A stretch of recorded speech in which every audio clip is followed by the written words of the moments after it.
Welcome back to the channel, bringing you the latest news from around the world. At the Cascade border crossing in British Columbia, a palpable tension hangs in the air, thick with uncertainty. The usual flow of goods and people has slowed to a trickle. Semi-trucks, the lifeblood of Alaska's supply chain laden with essential goods, are stalled for miles, snaking back into Washington state, a testament to the growing impasse.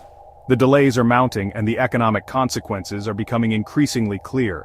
Canadian officers, ever polite but now seemingly unyielding, scrutinize paperwork and turn many away, enforcing new regulations with unwavering resolve. A new, invisible wall has risen, not of steel and concrete, but of complex regulations, bureaucratic hurdles, and a shift in political will. This is the front line of a growing crisis, one that is threatening the only land bridge connecting the lower 48 to Alaska. At other crossings along this vast border, American families embarking on summer trips are now facing intense scrutiny, their vehicles searched, their intentions questioned. Their long-awaited vacations are being upended, disrupted by a growing geopolitical standoff that few anticipated. What was once a routine border crossing, a simple formality, is now a significant choke point, a source of frustration and delay. The underlying message is clear. The open road to Alaska, once a symbol of freedom and accessibility, is no longer guaranteed. The world's longest undefended border, a testament to decades of peaceful relations, suddenly feels fortified, guarded not by soldiers but by red tape.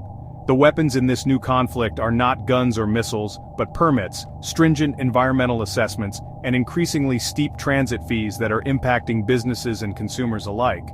For Alaska, a state that relies heavily on these routes, for over 40% of its freight and essential supplies, this situation is rapidly escalating into an economic siege, threatening the livelihoods of countless Alaskans. The critical question now is, how did relations deteriorate to this point, and, more importantly, what happens next in this unfolding crisis? The unsettling sight of vital American supply chains being held up on Canadian soil, delayed and inspected, has ignited a political firestorm, sparking outrage and demands for immediate action on both sides of the border. The traditionally amicable Great White North has just revealed a very sharp edge, leaving many to wonder about the future of this crucial international relationship. Canada's new Sustainable and Sovereign Corridors Act, dubbed the Alaska Access Act, imposes strict new rules on U.S. traffic to Alaska.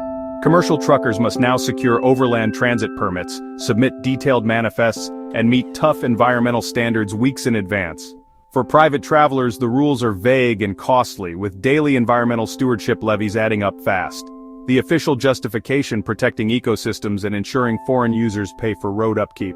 Ottawa claims it's about sovereignty and climate goals, not discrimination, but the Act's surgical focus on U.S. vehicles and goods tells another story.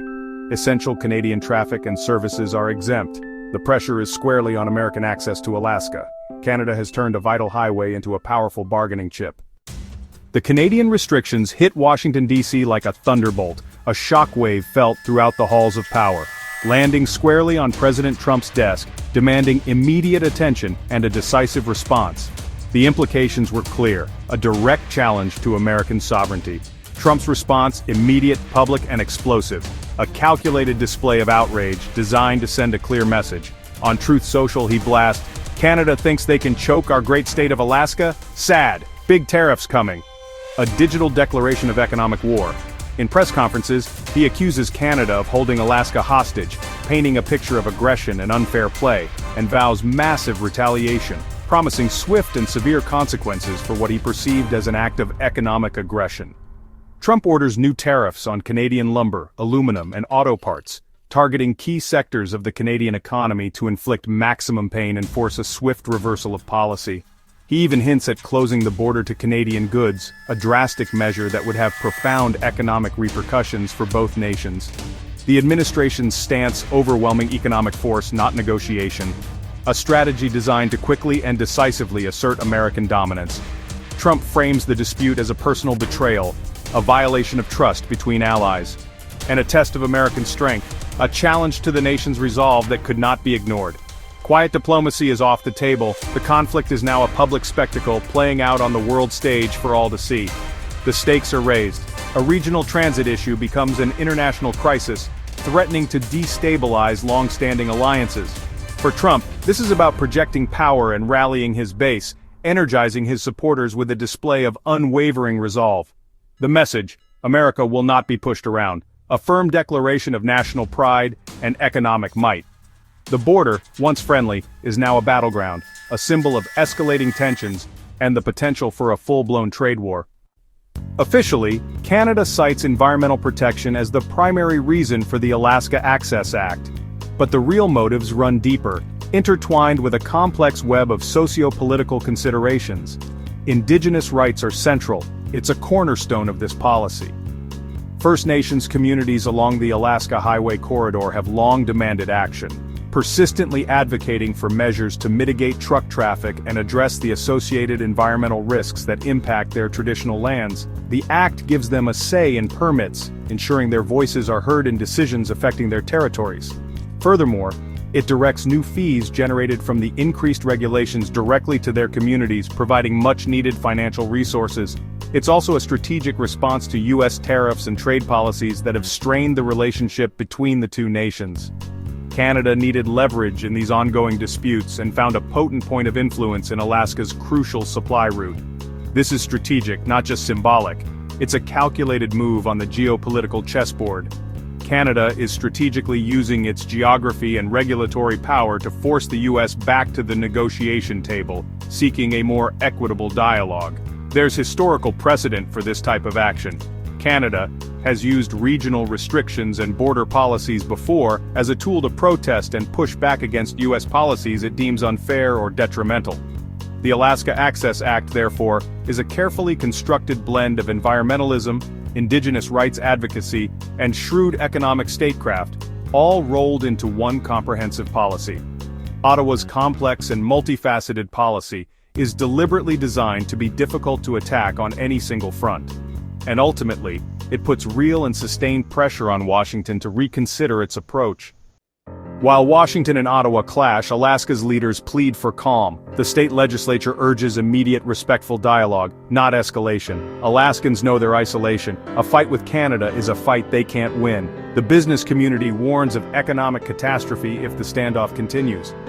Local leaders reach out to Yukon and British Columbia, seeking regional solutions. In border towns like Skagway and Haines, canceled tours and supply shortages hit hard. The crisis threatens not just commerce but entire ways of life built on a seamless border. Alaskans focus on survival, not politics. Empty shelves and lost jobs, not national pride. Their message: cool the rhetoric, restore the flow, and protect the people caught in the crossfire. For Alaska, this is about endurance, not victory. Canada's move isn't a full blockade. Essential goods still get through, but with delays and red tape. Ottawa frames it as regulation, not aggression, maintaining plausible deniability. The Alaska Access Act is a dramatic escalation, shifting from tariffs to geopolitical hardball. Canada's message: negotiate fairly or risk losing access to Alaska. For Trump, it's an unacceptable affront, one that demands overwhelming force. Alaska, meanwhile, is left hoping for normalcy as its economy hangs in the balance. Border towns on both sides are the first casualties, prosperity held hostage by national conflict. The standoff continues, not a blockade, but a strategic constriction. The world's friendliest border is now the stage for a defining international crisis, with no easy resolution in sight.